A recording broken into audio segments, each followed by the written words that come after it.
अब कबीर साहब कहते हैं संत शरण में आने से आई टले बला, जब मस्तक में सूढ़ी होगा काटे में टल जाए। तो पुण्यात्माओं, आप परमात्मा की शरण में आए हो, विश्वास के साथ लगे रहना। ये क्यों डूम बांट के गीत नहीं, ये उस परम पिता का बोला हुआ शब्द जो दास आपको बता रहा हूं, और सारे सत्य होंगे। पूरी विश्वास के साथ लगे रहना। बोलो सतगुरुदेव।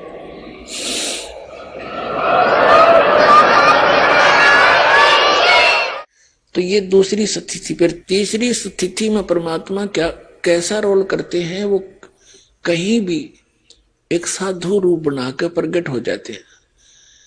पहले तो ना तो कोई कन्वेंस थी और ना ही कोई ऐसा टेलीकास्ट था कि अभी एक आदमी कहीं रह रहा है तो उसका 6 महीने तो पता नहीं चला किसका है कौन है। तो ऐसे उस नगर में, उस गांव के बाहर जहां वो विधवा बहन रहती थी, उसका पुत्र निकम्मा हो गया था। उस नगर के बाहर परमात्मा कबीर जी एक साधु रूप में रहा करते और परमात्मा बताया करते थे कि मेरे कई आश्रम हैं भाई, मैं 2-2 1-1 महीना आपके आश्रमों में रुकता हूं। अब जैसे परमात्मा साधु रूप में उस आश्रम में आते थे, 1 महीना या 2 महीने रुकते थे, फिर चले जाते। तो जितने भी वहां भक्त थे, छोटे गांव हुआ करते, 10-20 घर उनका उपदेशी थे। तो उन सभी उपदेशी परिवारों ने गुरुदेव की सेवा के दिन बांट रखे थे कि प्रथमा को हम भोजन खिलाएंगे, द्वितीया के दूसरे का, तृतीया को तीसरा, यानी सभी अपना बांट कर उनकी सेवा का फल ले रहे थे। आश्रम में गुरुजी और साथ में 2-4 जो भक्त रहते थे, वो वहां खाना नहीं बनाते थे, उस नगर से ही दोनों समय का भोजन जाता था। अब गुरुजी का भोजन के लिए सबका नंबर लगा हुआ था। एक बहन का नंबर आ गया और उस दिन उसका दूध फट गया। तो बहन ने सोचा भी गुरुजी का आज हमारा भोजन का नंबर है और खीर नहीं बनाई तो फिर क्या सेवा करी। दूध खत्म हुआ तो वो अपनी पड़ोसन के पास गई जिसके भैंस गाय दूध देती थी। किसके पास? उस विधवा के पास जिसका इकलौता पुत्र था और वो निकम्मा हो गया था। उस बहन से जाकर उसने कहा, कुशल हो बहन।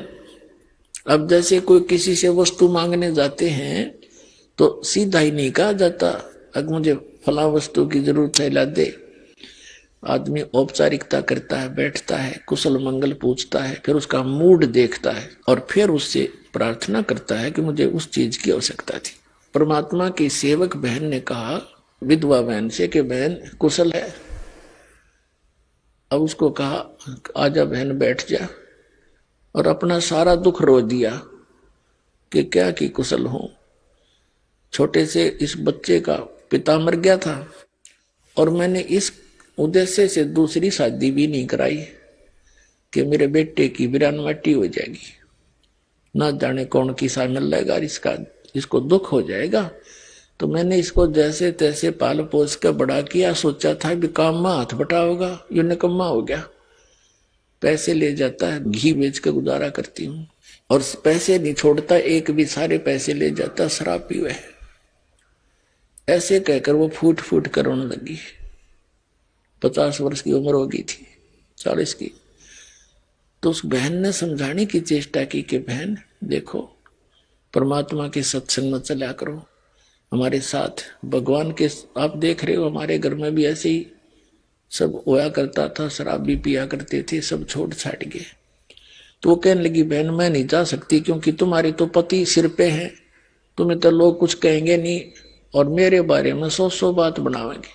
अब उस समय तो वह बहन ज्यादा बता नहीं पाई। उसको कहा बहन तेरे पास एक काम आई हूं कि ऐसे ऐसे मेरे दूध फट गया, गुरुजी का भोजन बनाना था और सूखी रोटी कैसे ले जाऊं, मुझे उधारा दूध दे दे। वो कहने लगी बहन उधारा तो दो को ना। अरे ये दूध काट कर रखा था बाल्टी में, सारा का सारा उठाकर उसके पात्र में डाल दिया। अक ले जा, उधारा नहीं वैसे ले जा तू फ्री में।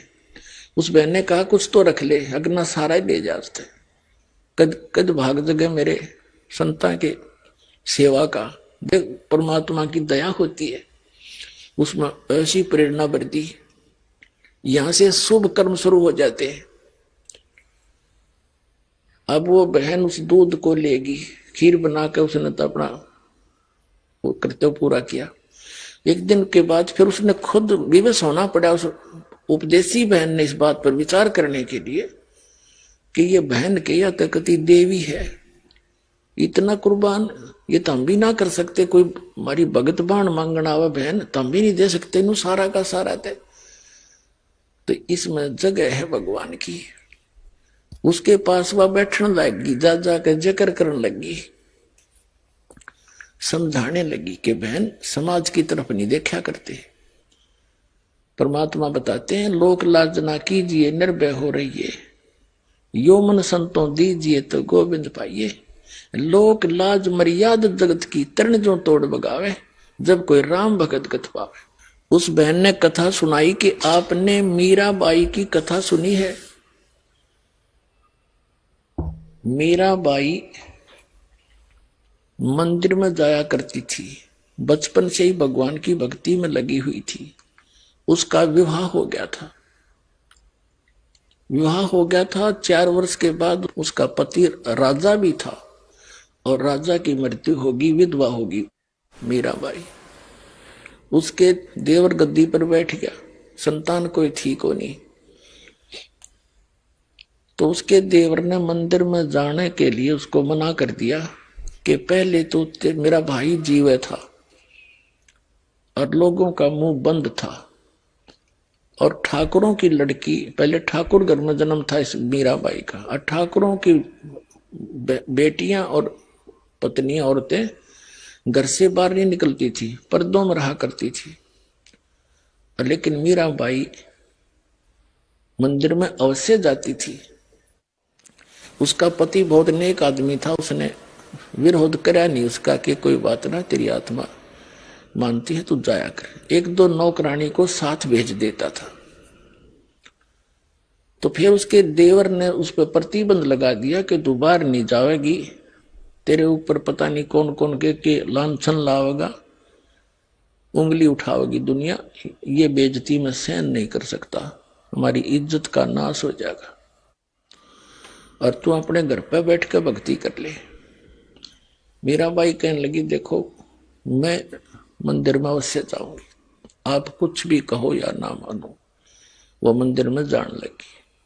तो उसने, हम ऐसे ही अनजान हैं, इस नकली परंपरा के आधार पर हम अपनी बहन बेटियों के साथ इतना जुल्म ढा देते हैं।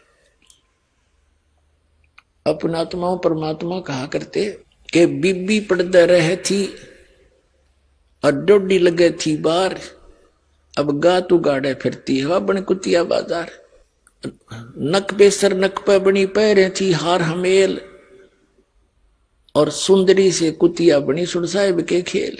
वो पर्दे की सुंदरी सुनो संदेशा मोर, और गा तू गाड़े फिरती है वे फिर करें सरायों शोर। जो इन ऊंचे घर बांधते हो, जिनको ऊंचे जैसे राजनेता हो गए या पहले अच्छे पैसे वाले या उच्च श्रेणी के जो लोग माने जाते हैं, वो अपनी बहन बेटियों को घर से बाहर नहीं जाने देते थे। हमारी इज्जत का नाश हो जाएगा, हमारी बेइज्जती हो जाएगी, सत्संग में तो जाने नहीं दिया करते थे। तो वहां जाए बिना इस जीव को अपने उद्देश्य का पता नहीं लगता। तो सत्संग में ना जाने के कारण वो बहनें, वो बीबी, वो औरतें जो पर्दों में रहा करती थी और सामने उनके डोडी लगाई जाती थी, कोई गैर व्यक्ति अंदर ना चला जाए। तो परमात्मा कहते हैं उस भक्ति के बिना, कबीर साहब कहते हैं कबीर हरि के नाम बिना या नार कुतिया हो, और गली गली भौकत फिरे फिर टूक न डाले कोई। इसी प्रकार कहते हैं बीबी पड़दे रहे थी और डोडी लगे थी बार, इब गात उगाड़े फिरती है बन कुतिया बाजार। वो पर्दे में रहने वाली सुंदरी भगवान की भक्ति बिना कहते हैं आज नी वस्त्र कुतिया बनकर फिरे, वह इज्जत आज गलियां घूम रही है।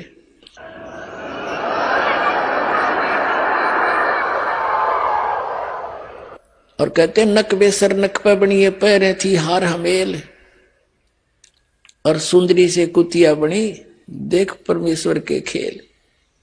फिर कहते हैं वो पर्दे की सुंदरी और सुनो संदेशा मोर, वो गात उगाड़े नंगे गात फिरती है पर करे सरायों सोर। वो राजा की रानियां बड़े घरों की बहु बेटियां काजू किस्मत डालकर हलवा खीर बनाया करती थी, खाती थी और झूठे छोड़ देती थी। बांदियां नौकरानियां खाती थी, उनके पूर्व जन्म के संस्कार अच्छे थे। बैटरी चार्ज थी, आगे चार्जर मिला नहीं, वह बैटरी डिस्चार्ज हुई खत्म होगी। जीवन मनुष्य का नाश हो गया भक्ति बिना। अगले जन्म में वही राजा की औरतें, उच्च घरानों की औरतें कुतिया बनकर नी वस्त्र घूम रही हैं, काजू किस्मस के खीर हलवे खाती थी। अब वो धर्मशाला के सामने बैठती है, एक ग्रास के लिए इंतजार करती है, कोई यात्री खाना खा रहा है। अब वो कैसा टूक डालता है कुत्ते को, ऐसे फेंक देता है रेत में, और फिर वो ऊंच घरों की बहन बेटियां और कुतिया बनी अंडे, और उस टूक को भाग कर खाती है। 10 ग्राम रेत साथ खाती है उस रोटी के एक टूक के।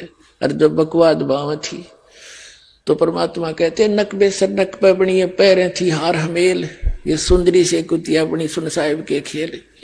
एक समय एक पुल्लो नाम की बाई थी भगतनी, और एक राजा की 3-4 रानियां थी।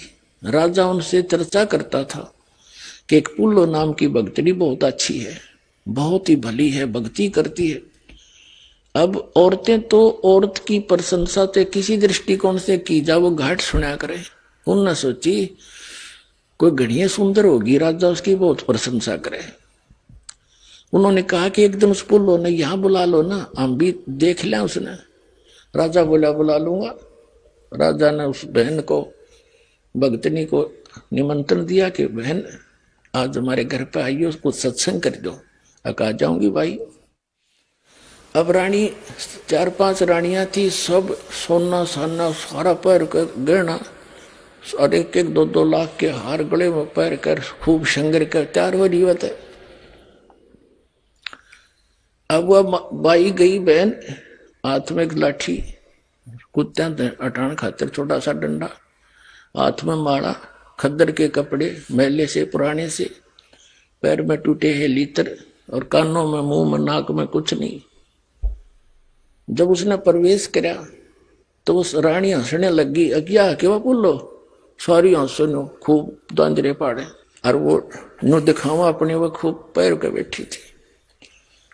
अब वह जान की पुल्लो कौन सी बालक थी, वह भी जान गई कि दृष्टिकोण से बकवास कर रही है। तो क्या कहती है कि ये गहना बाधा तन की शोभा, और यू तन का चो बांडो, और बिना भजन का कुतिया बनोगी, राम भजो न रांडो। कहते हैं इस तुम के राजी हो रही श्रृंगार करके, किस पर पैरे बैठी हो तो काचा बांडो है, काचा बांडा, तड़का मर जाओगी, कुतिया बनी आंडोगी, भजन करो न रांडो। यानी इनकी अपनी लैंग्वेज होती है या समझाने की। तो उनका वह बात समझ में आ गई, सत्संग किया, परमात्मा ने उन पर भी दया कर दी। लेकिन फिर वो भी राजा के साथ वहां जान लायकी। अब प्रसंग चल रहा था मीराबाई का, तो मीराबाई को उनके घर वाले बाहर नहीं जान दिया करता। उसका देवर घर वाले ने तक मना नहीं किया, वो नेक आत्मा था। तो खूब उसने कोशिश करी। फिर उसके देवर ने सोचा मीराबाई के ना कि भाई इस तो अच्छा तो इसने मार दूं, हमारी इज्जत बची रहेगी, हम कितने नीच हैं। इस तरह की बकवाद भी सोच ली। तो उसने सोचा कि भाई यूं मारूंगा तो पता चल जाएगा, नौकर नाकर की तो जिक्र कर देंगे, तेरी निंदा हो जाएगी समाज में। उसने सोचा कि तू इसको ऐसे तरीके से मार दक्षिण बेरा बिना पट्टे। एक सपेरे से बात करी, गारडू से जो सांप रखते हैं सर्प, उससे कहा है कि इतना विषैला सर्प ला दे कि एकदम डंक मारते मर जा। उसने पैसे मांग लिए, दे दिए राजा ने, एक सर्प ला दिया और उस सर्प को एक गहनों के डिब्बे में पैक कर दिया, डाल दिया। और अपने लड़के का जन्मदिन मनाना था उस मीराबाई के देवर ने, सारे रिश्तेदार इकट्ठे हो गए, आने थे वहां पर। तो उसने उस दिन सोचा कि आज इस वो मंगा कर सर्प उसी दिन बांदी से कहा, सभी को सुना के, जहां आम सब बैठे थे। और वो आर सपेरा डर गया था पहले दिन, वो लाकर उसको आर नहीं था, उस सर्प डाल के पैक करके लाया था। और बांदी एक नौकरानी को दे दिया कि जो मीरा को दे दे और कह दे इस हार ने पैर लेगी, क्योंकि वो कुछ नहीं पैरा करती गहना वहना। और वैसे तो विधवा होने के बाद माई पहले कुछ भी प्रयोग करती ही नहीं थी। तो उसने कहा कि उसको कह देना मीराबाई को कि इस हार को पैर लेगी, कदे मेरी बेइज्जती करवा दे रिश्तेदारों में। न्यू ना कहेंगे भाई मर गया था पाछे, तो इसने उड़ने पैरने के लिए भी कुछ नहीं देता। तो इसलिए सब कुछ समझा के और वह बांदी भेज दी। बांदी ने जाके कहा कि राजा ने कहा है इस हार ने पैर लिए, रिश्तेदार आए हुए हैं और नहीं तो तेरी खैर रही है, बहुत नाराज हो जाएगा तेरे थे। मीराबाई ने सोची कोई बात नहीं, मेरे लिए तो माटी है। और यूं मानने को ना नाड़ी इसमत को भी बात भी ना बिगड़ती, थोड़ी देर डाल लूंगी, घंटा 2 घंटा। बांदी के सामने ही उसने कहा खोल बांदी, नौकरानी खोल ले ला। इसने नौकरानी ने खोला, उसमें इतना सुंदर हार था, वहां आसपास कोई बने नहीं, उस क्षेत्र में भी नहीं बन रहा था, इतना बढ़िया हार उसमें। और मीराबाई ने पैर लिया, पड़ा रह गया, माटी यहाँ है यहाँ एक जैसी है, मेरे लिए तो सोना नहीं, चांदी नहीं, हीरे नहीं, मेरे लिए तो मिट्टी है। अब पैर लिया, बांधी आ गई। अब वो गया फिर बाद में अकमरली होगी बात है, क्योंकि बांदी के सामने सर्प वो बांदी ने वो निकाल देती है। तो उसने बांदी से पूछेंगे क्या था कि सर्प था इसमें ऐसे डस गया। तो वहां वो जैसे ये लेकर गया था, लोग न सोचेंगे सांप से डस कर मर गया, आप की तो सांप आ गया होगा। अब वहां कौन पूछा था भाई सांप बतानिया, वो सांप लड़ गया, सांप लड़ गया, उठा लो, इस तरह सोच रहा था। तो थोड़ी देर के बाद वो गया, वो मर चुकी होगी, और फिर सबको बुला के कह दूंगा अरे सांप लड़ गया भाई, सांप लड़ गया, बुलाइयो सपेरों को, खत्म हो जाए। वो जाकर देखा, दरवाजा खुला, वह हार पहने बैठी। मीराबाई से कहा कि उसके देवर ने के दुष्टा यही काम करने जाती थी मंदिरों में, तो यही ले तो देखा ना तेरी पोल खुल गई, कहां से लाई ये हार तू, ये हार इतना कीमती हमारे पास भी नहीं है, तू कहां से लाई। अब वह मीराबाई आंखों में आंसू बहाई कि तू मुझे मरण भी नहीं देता, मुझे जीने भी नहीं दे रहा, आप ही हार भेजने वाला और मेरे को बदनाम कर रहा है, तू निकम्मे, तने शर्म आनी चाहिए कुछ। वो कहने लगा मैंने कहा भेजा, किस इस डिब्बे में भेजा तेने हार। वो कहने लगा झूठ बोलती है तू, बांदी को बुला जो लेकर आई थी। वो बांदी बुलाई, बांदी से उस राजा ने पूछा कि बांदी ये हार कहां से आया, कि जिस आपने जो दिया था उसी बक्से में था, और उसने सर्प अपने सामने बंद करवा के दिया। अब बताओ परमात्मा जिसने रखे ये कुतरू मार सकते हैं?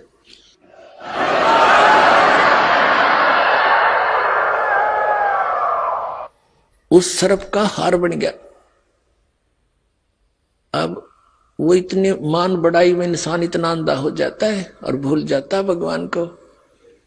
अब राजा ने सोची, राणा ने सोची कि आज तया बच गई भाई, क्यों कर बात बनी, आपको इसको फिर देखता हूं। एक दिन क्या किया, एक सपेरा बुलाया उसने, अरे डक में तू के लाया था, अगदी सांप आपके सामने सर्प मैंने डाला। तो उसने कहा कि अब एक ऐसा विष दे दे मुझे लाके, एक के घूट में मर जा। वो ऐसा विष ला दिया उसने, और मीराबाई के पास गया तलवार लेके और साथ में विष एक कप के प्याले में डाल के और कहा, मीराबाई इस व्यस ने पी ले और नहीं तेरी गर्दन काटूंगा, आज तेरी मौत खरी है। कोई सा शरीर स्वीकार कर ले, चाहे तो तलवार से काटूंगा या फिर इस व्यस ने पी ले। मीराबाई ने सोची तलवार से तो दर्द होएगा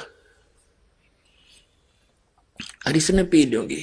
उन्हें लेकर प्याला करके मालिक को याद और पी की।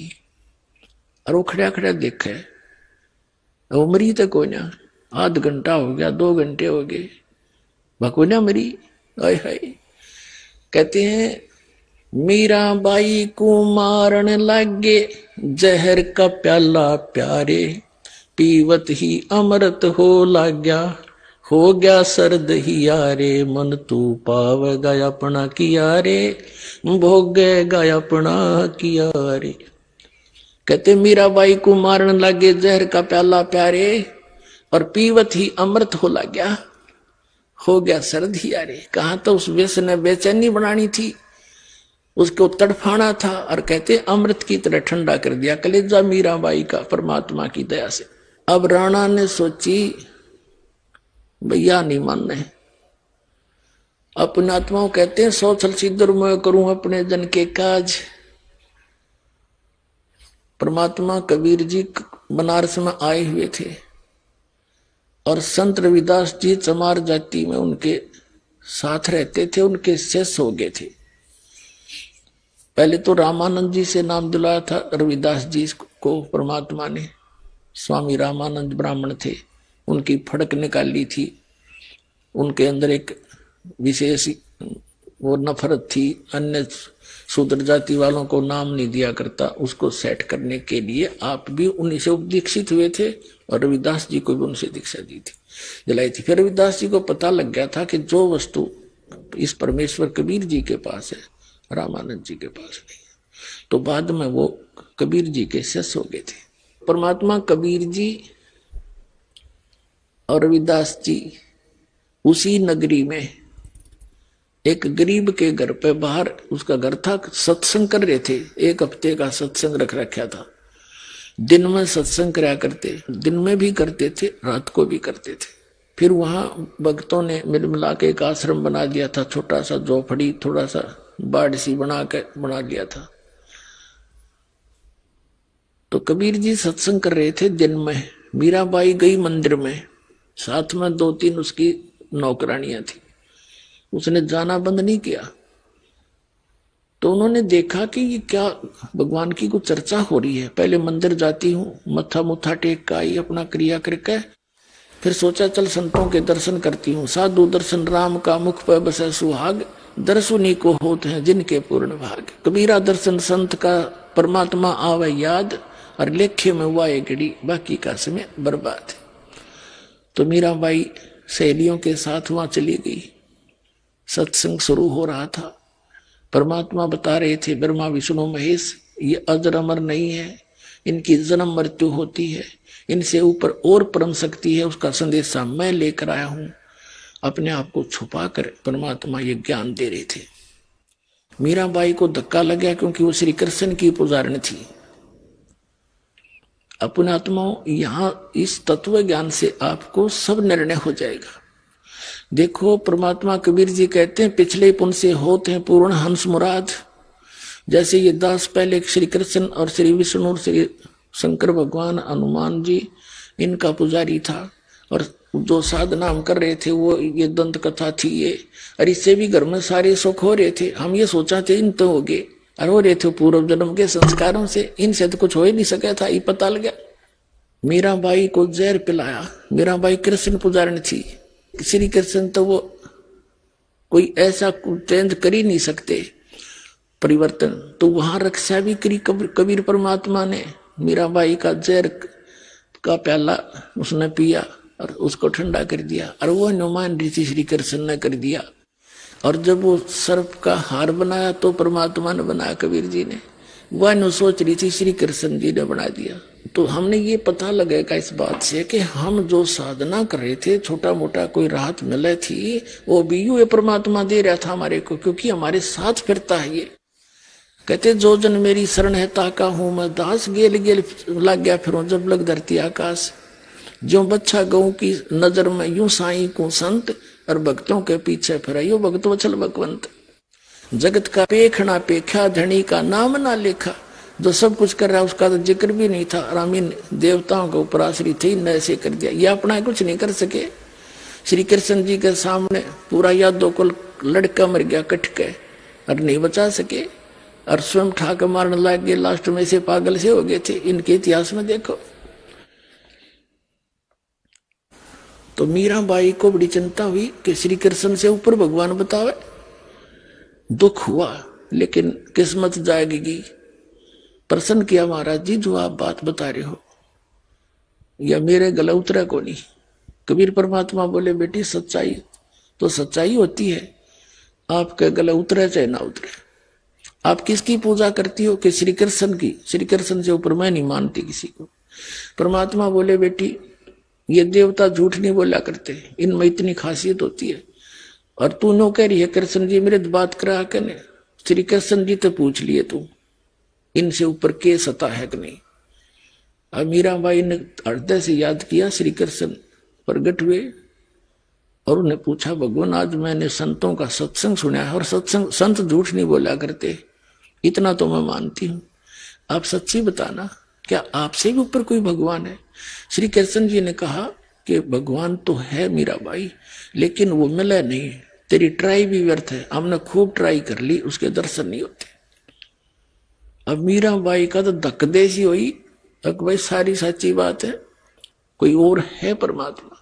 अगले दिन जाकर चरणों में पड़ गई और कहा महाराज जी मेरा पेटा भर दिया आपने, मेरा विश्वास संतोष, मुझे विश्वास हो गया कि इनसे ऊपर कोई शक्ति है, भगवान ने स्वयं बता दिया।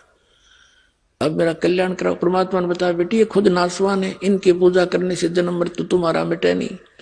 उस अमर परमात्मा की भक्ति में लगी, जब जन्म और मरण मिटेगा उसकी भक्ति हमारे पास है।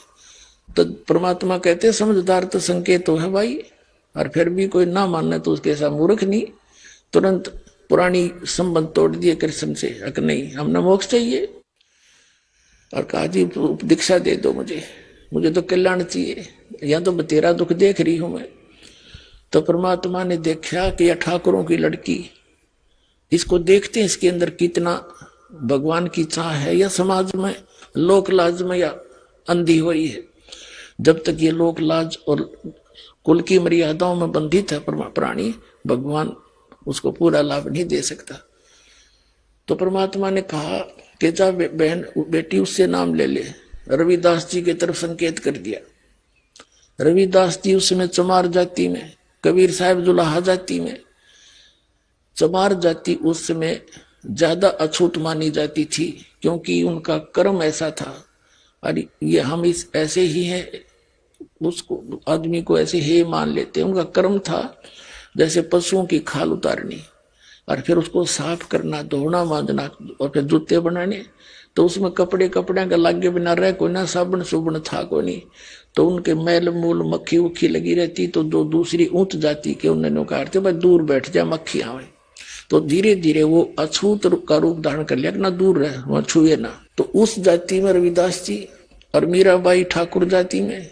ठाकुर भी सबसे श्रेष्ठ माना करते राजस्थान में। राजस्थान के अंदर जाटों को भी शूद्र माना जाता था, इतनी प्रभुता थी ठाकुरों की। वो उनको भी ढंग से बात नहीं करते थे राजस्थान के। तो उस समय ऐसी सती थी मैं, और कहा बेटी जा रविदास से उस महाराज का नाम ले ले। और मीराबाई बैठ की जाके रविदास को कही रखा था तू पहले नो बताइए मैं कौन हूं, और फिर बताइए इस मंत्र। उनकी सोची बुद्धि चाल थी कबीर साहब की, रविदास की।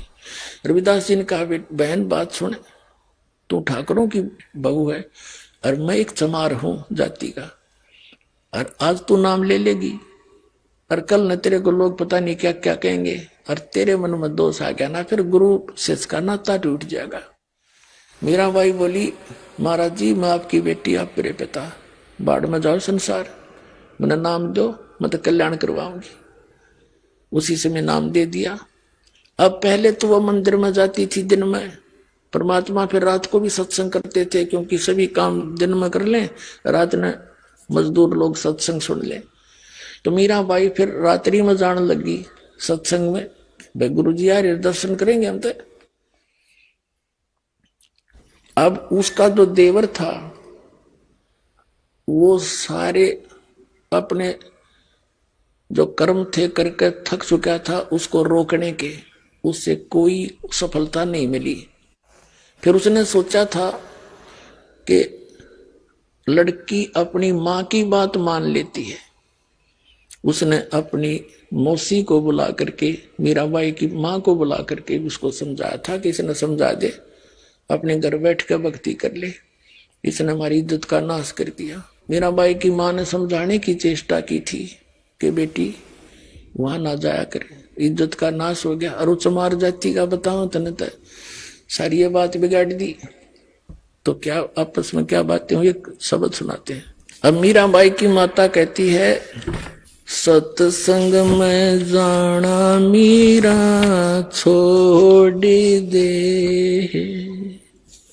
सत्संग में जाना मीरा छोड़ दे, आए मारी लोग करें तकरार, सत्संग में जाना मीरा छोड़ दे, आए मारी लोग करें तकरार, सत्संग में सत्संग में जाना मेरा ना छोटेरी, सत्संग में जाना मेरा ना छोटेरी, हारी चाहे जड़ के मरो सन सारे, सत्संग में जाना मेरा, हारी चाहे जड़ के मरो सन सारे, सत्संग में जाना मेरा ना छोटेरी, थारे सत्संग के राय में हे, थारे सत्संग के राय में, हाय वहाँ पर रहते हैं काले नाग, कोई कोई नाग तन डस लेवे, आए वहाँ पर रहते हैं काले नाग, कोई कोई नाग तन डस लेवे, जब गुरु मारे मेरे करी, जब गुरु मारे मेरे करी, हारी वे तो सरप गंडे वे बने जावे, सत्संग में जाना मेरा ना छोटेरी, हारी वे तो सरप गंडे वे बने जावे, सत्संग में जाना मेरा,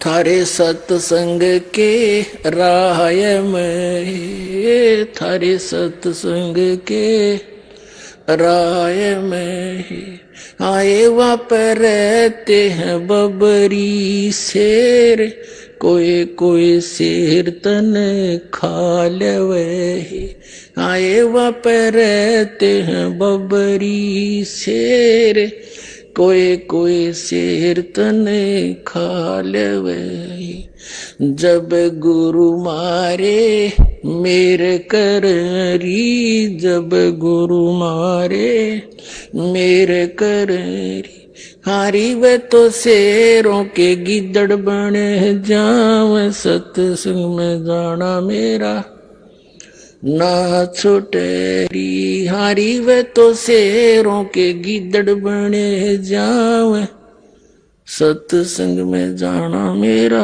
ना छोटेरी, थारे सत्संग के बीच में, थारे सत्संग के बीच में, आए वहाँ पर रहते हैं साधु संत, कोई कोई संत तने ले रमे, आए वहाँ पर रहते हैं साधु संत कोए कोए संतन ले रमे, तेरे री मन में माता पाप है री, तेरे री मन में माता पाप है री। वो संत मेरे माँ बाप है री, वो संत मेरे माँ हरी हरी। ये तो कर देंगे बेड़ा पार, सत्संग में जाना मेरा ना छुटेरी।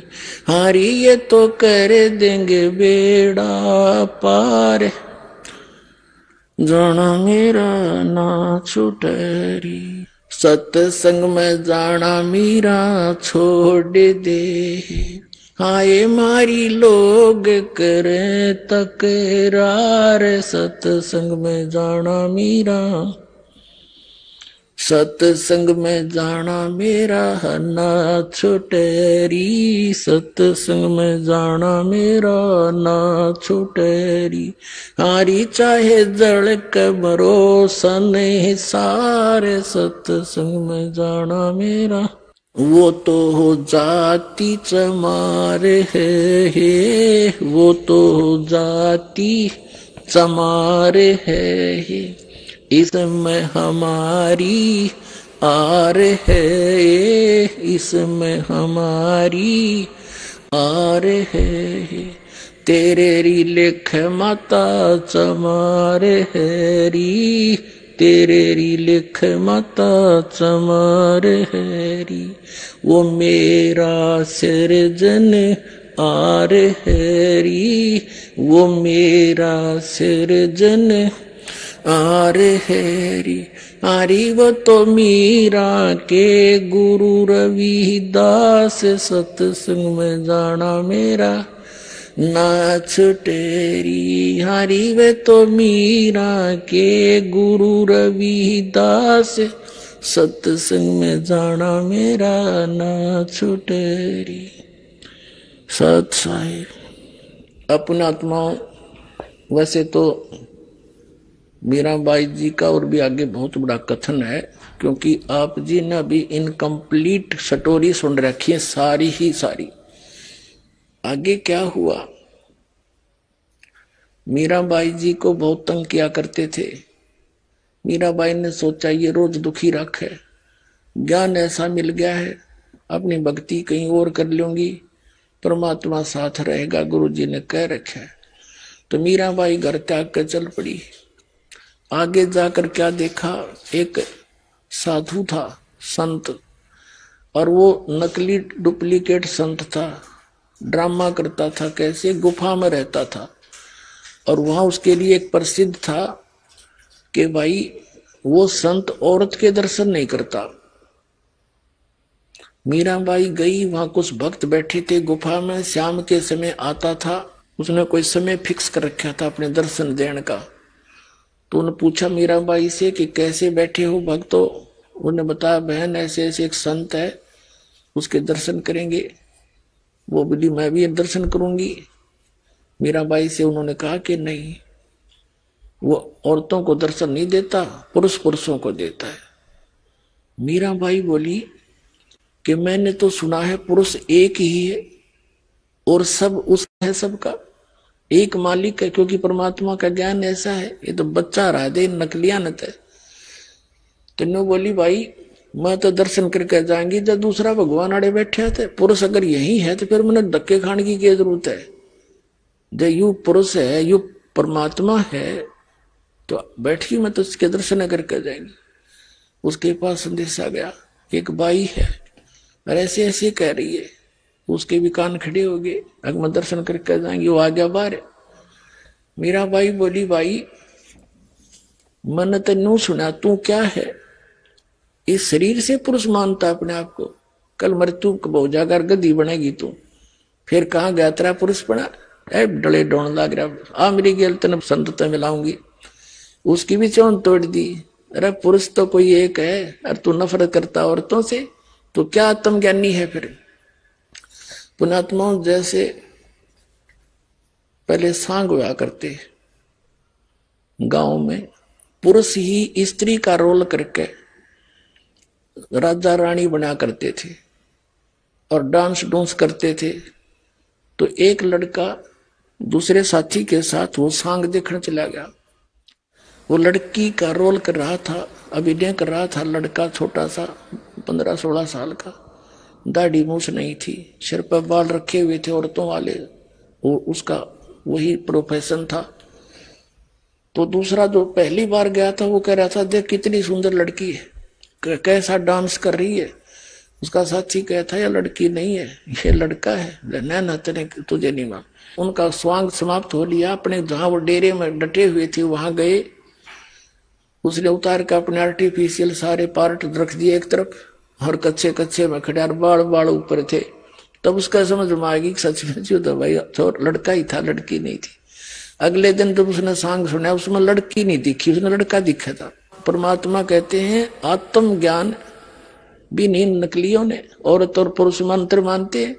यू तो ऊपर एक स्वांग है स्त्री और पुरुष का, ये कपड़े उतरेंगे जब एक ही तत्व है दोनों का।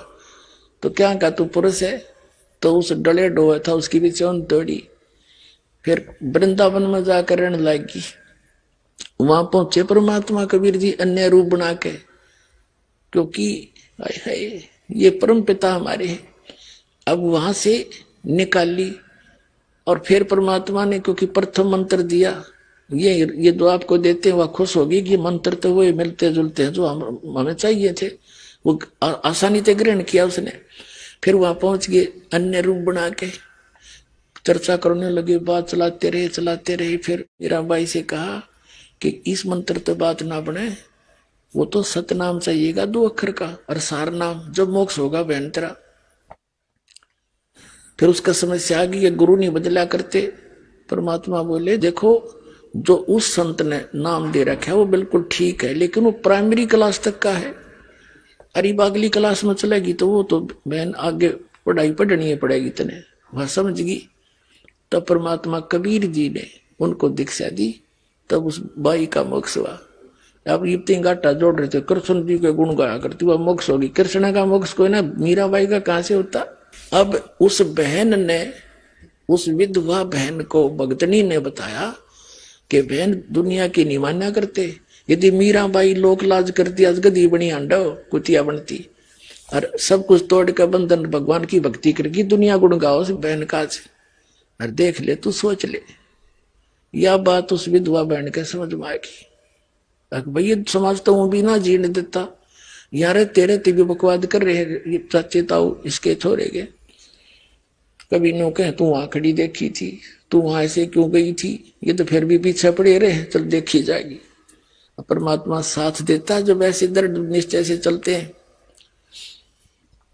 अब उसने जाकर सत्संग सुना, दीक्षा ले ली और उसका तो जीवन बदल गया। सारे दिन रोया करती अपना ठीक अपनी कर नहीं पाओगा, बेटा है बेटा अपने स्थान पे ना मानता मैं क्या करूं। लेकिन एक अर्ज रखा करती गुरु जी के पास कि महाराज जी लड़का बिगड़ गया और शराब पी हुआ है, मानता नहीं कहे की। परमात्मा बोले बेटी तू हिम्मत करके लगी रहना, हिम्मत ना रही है। आन देश में परमात्मा के पास सारे तरीके होते हैं, पर तू दृढ़ रहना। तू उसके कहने से अपनी इसमें दीक्षा में बाधा ना आने देना, सब ठीक हो जाए। दूसरी बार जब परमात्मा आए वहां पर कुछ दिन रुकने के लिए, उस बहन ने सभी से प्रार्थना की कि 1 दिन का भोजन मुझे दे दो सेवा का। लेकिन सब ने फिक्स कर रखे थे अपने दिन, सब मना कर गए। अगना वे मुश्किल से दाव लगे, साल भर में आम नहीं दे सकते। तब जिस बहन ने उसको प्रेरणा दी थी उसने शाम का समय दे दिया उसको कि मेरे वाले दिन में सुबह मैं करा दूंगी भोजन, शाम ने तू करा दी। अच्छा, अब उस बहन ने शाम ने भोजन बनाया खूब जी ला के। और लीला कहते हैं परमात्मा पता नहीं के कर दे, कैसी लीला करता है। उस बहन का बुखार हो गया, जोर का जोर हो गया और इतना हो गया कि 10 कदम नहीं जा सकती। उसने भोजन बना के तैयार कर दिया, उस समय अचानक बुखार बन गया और हरत घनी होगी। और वो लड़का एक निकम्मे गिरोह में फंस रहा था, चोर उचुक के डाकुओं में। उन्होंने रात ने स्कीम बना रखी थी कि आज राजा के घर में चोरी कराएंगे, रानियां के हार 9-9 लाख रुपए के बताते हैं। और सब आप अपने मियाँ मिठू अरे और सब नौकरी नो लावांगे, इतने हार हो जाएंगे, फिर घर बनावांगे, ऐसे कोठी बना लेंगे। तो कहने लगे भाई रात ने 12 बजे इस मंदिर में आ जाइए, कोई बाहर जंगल में मंदिर था, उसके आसपास इकट्ठे हो जी, वहां से चलेंगे। तो सब चले गए अपने खाना खुना खाकर जल्दी आने के लिए। वो लड़का आ गया शाम को 7-8 बजे सी, वो दिन जल्दी आ गया। माँ ने कहा बेटा मेरी तबीयत होगी खराब, मैंने अपने गुरुजी का भोजन पहुंचाना था, मैं चल नहीं सकती, बेटा एक बार आश्रम में भोजन दिया तो महाराज जी भक्ता का। अब उसने सोची तू आश्रम में जाओगा और आने जाने में समय ना लग जा चाहता, और तू पीछे रह जा, वहां रात ने चोरी करने जाना है। मना कर दिया, कहने लगा माँ मैं नहीं भोजन दे के आऊंगा, और तू भी मत जाया कर वहां पर, पता नहीं दुनिया क्या क्या कहती है तेरे बारे में। उस माँ ने कहा बेटा मेरी इज्जत रख दे तू, आज हाथ जोड़ के तुमने समय मांगया। एक दिन का भी गुरुजी भूखे रह गए थे, और सब जा चुकी है वहां सत्संग में, मैं अकेली रह गई पाछे थे। बेटा मैं चल नहीं सकती, बहुत कुछ कहा पर वो मानना नहीं। फिर वह रोने लगी बैठ के, हे भगवान आज किसे कर्म फूटे मेरे। तो उसने सोचा लड़के ने कि अब माँ रोएगी सारी रात, 2 मिनट तो लगेंगी, 10-20 मिनट आध घंटा तो फटाफट पकड़ा है, बहुत टाइम से बता। वो लेकर अगला दे कहाँ है, वो उसने बांध कर रख रखा था लेकर।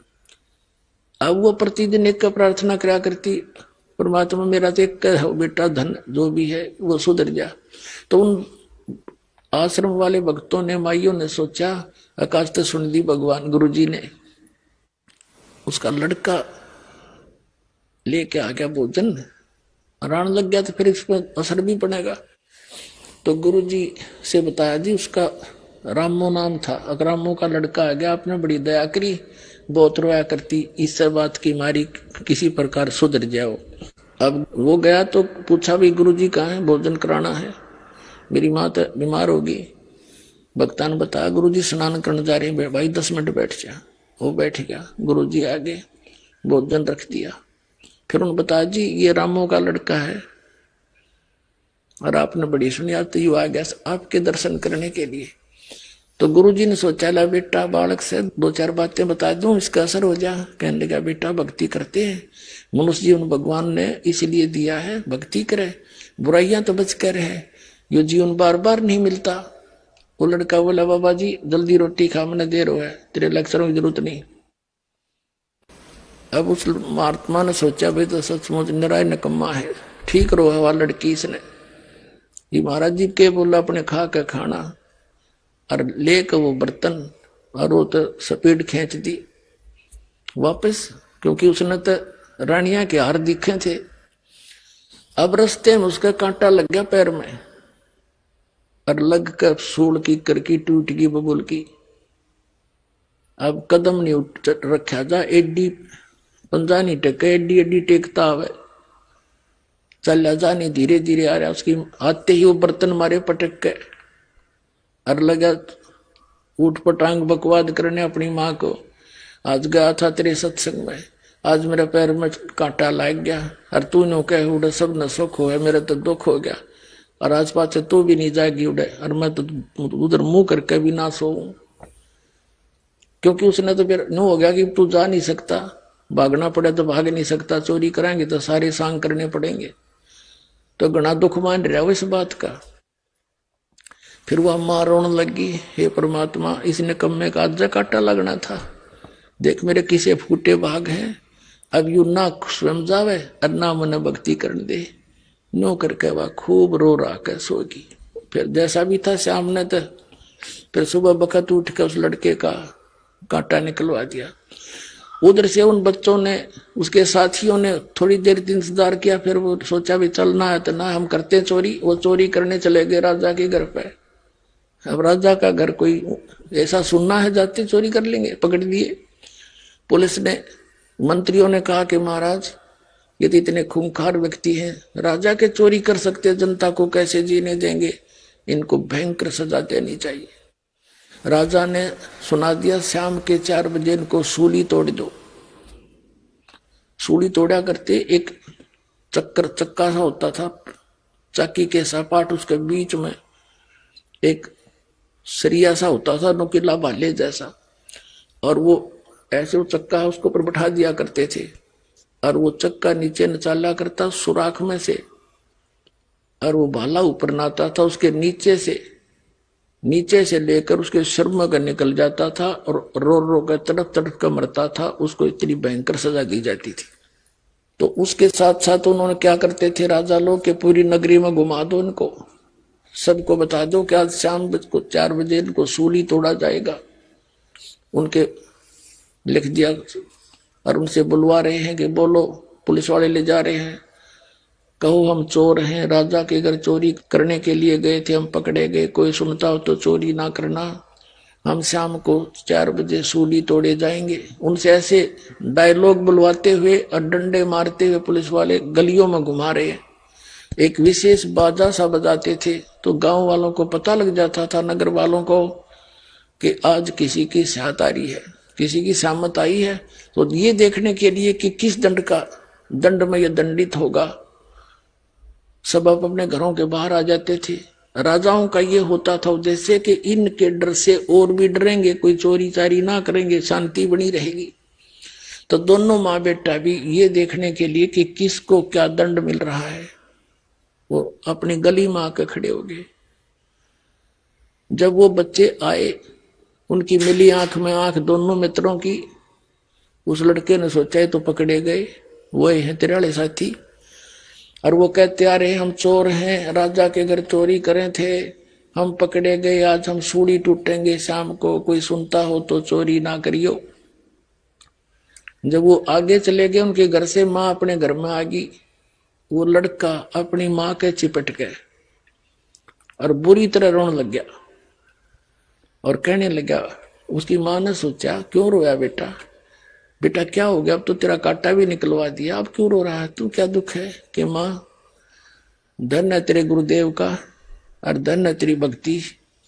माँ आज तेरा बेटा नहीं रहना था, आज मैं भी सूली टूटना था, और धन है कल मेरे पैर में कांटा लग गया, माँ मैं जा नहीं सका, और आज तेरा बेटा नहीं था। मतलब फिर उसको याद आ रही है, नकम्मे गए एक माँ, फिर तेरा कौन सहारा रह गया था। तब उसकी माँ रोने लगी कि रे निकम्मे, मैं तो सोचू था तू दारू दप्पा पीता है, तू चोर भी हो गया था।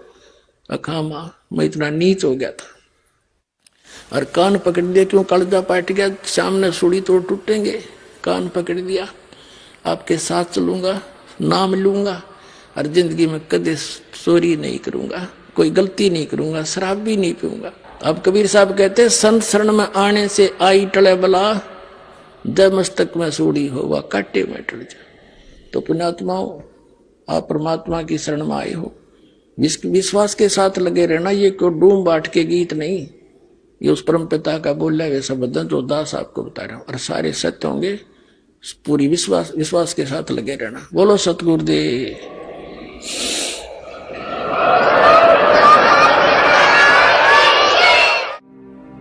और अधिक जानकारी व संत रामपाल जी महाराज जी से निःशुल्क नाम दीक्षा प्राप्त करने के लिए संपर्क करें। हमारे संपर्क सूत्र हैं 8222880541 8222880542। आप नीचे स्क्रीन पर दिए गए हमारे अन्य नंबरों पर भी संपर्क कर सकते हैं। विजिट करें हमारी वेबसाइट पर। हमारी वेबसाइट है www.jagatgururampalji.org।